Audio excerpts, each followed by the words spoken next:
أعوذ بالله من الشيطان الرجيم وإذ قال إبراهيم رب أرني كيف تحيي الموتى۔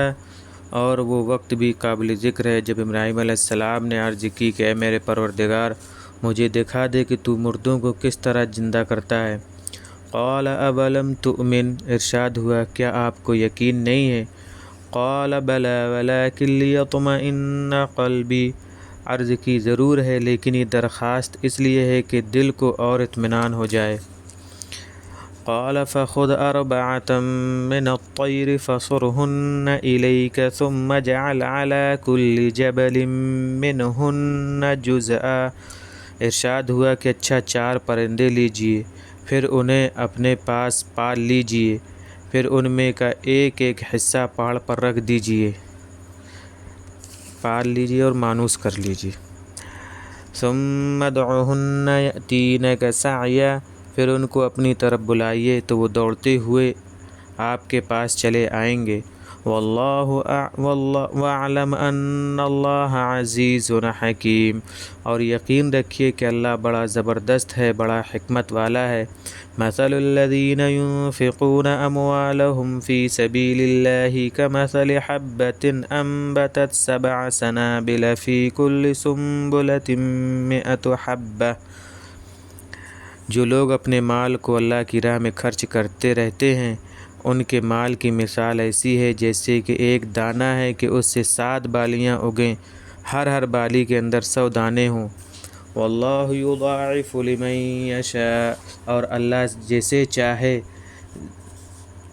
زیادہ دیتا رہتا ہے۔ واللہ واسع علیم، اور اللہ بڑا وسعت والا ہے، بڑا علم والا ہے۔ الذین ينفقون اموالهم فی سبیل اللہ ثم لا یتبعون ما انفقوا منا ولا اذی، جو لوگ اپنا مال اللہ کی راہ میں خرچ کرتے ہیں اور جو کچھ خرچ کر چکے ہیں اس میں احسان اور اذیت سے کام نہیں لیتے۔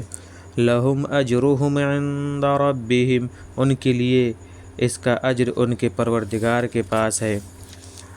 ولا خوف علیہم ولا هم یحزنون، اور ان پر نہ کوئی خوف ہوگا اور نہ وہ غمگین ہوں گے۔ قول معروف ومغفرۃ خیر من صدقۃ یتبعها اذی، مناسب بات اور درگزر ایسی خیرات سے بہتر ہے جس میں اذیت ہو۔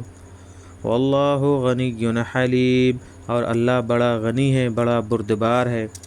یا ایہا الذین آمنوا لا تبطلوا صدقاتکم بالمن والاذی، اے ایمان والو اپنے صدقوں کو احسان رکھ کر اور اذیت پہنچا کر باطل نہ کر دو۔ کالذی ينفق مالہ رئاء الناس ولا یؤمن باللہ والیوم الآخر، جس طرح وہ شخص جو اپنا مال خرچ کرتا ہے لوگوں کے دکھاوے کو اور اللہ اور یوم آخرت پر ایمان نہیں رکھتا ہے۔ فَمَثَلُهُ كَمَثَلِ صَفْوَانٍ عَلَيْهِ تُرَابٌ فَأَصَابَهُ وَابِلٌ فَتَرَكَهُ صَلْدًا، سو اس کی مثال تو ایسی ہے کہ جیسے ایک چکنا پتھر ہے جس پر کچھ مٹی ہے، پھر اس پر زور کی بارش ہو سو وہ اس کو بالکل صاف کر دے۔ لا يقدرون على شيء مما كسبوا، ایسے لوگ کچھ بھی نہ حاصل کر سکیں گے اپنی کمائی سے۔ واللہ لا يهدي القوم الكافرین، اور اللہ کافر لوگوں کو راہ ہدایت نہ دکھائے گا۔